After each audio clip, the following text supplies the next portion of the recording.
ironically, there are a lot of things in baseball that happen that the fans and a lot of people don't get a chance to know about behind the scenes.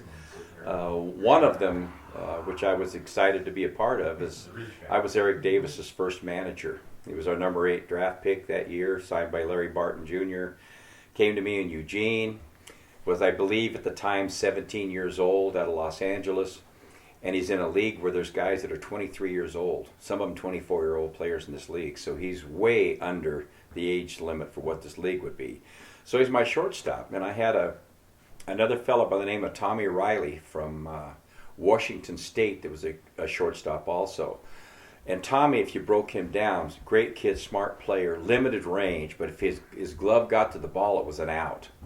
But he had limited range.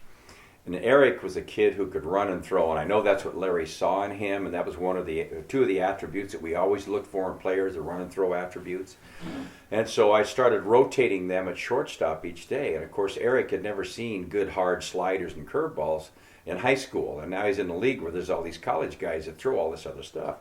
So he struggled at the plate, and then he'd carry that to the field, and then he'd carry it back to the plate, and one of those things kept compounding the other one, and he struggled. So when Tommy played, he did fine because he was 22 years old or 23 years old and did well in the field, although he had limited range. So one day, while talking to him, I just talked to him about some of the mental factors he should be thinking about and trying to relax and not carrying one thing into another and playing the game one pitch at a time and not carrying it beyond that.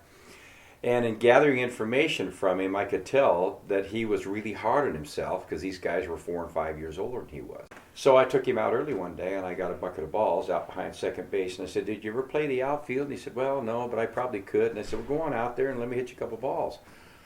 So he goes out to center field and I accidentally hit the first ball too hard and it went over his head.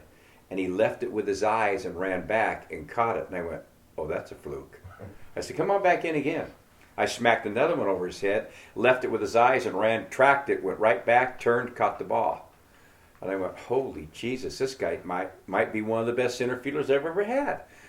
So I got all excited inside and I called the farm director and I said, "Look, I got a plan for this. I think that if I can get Eric away from failing, if he could play the outfield 3 days a week and then slip him into shortstop the other 4 days a week, maybe he won't be carrying the strikeouts to the field and the field to the plate and so forth."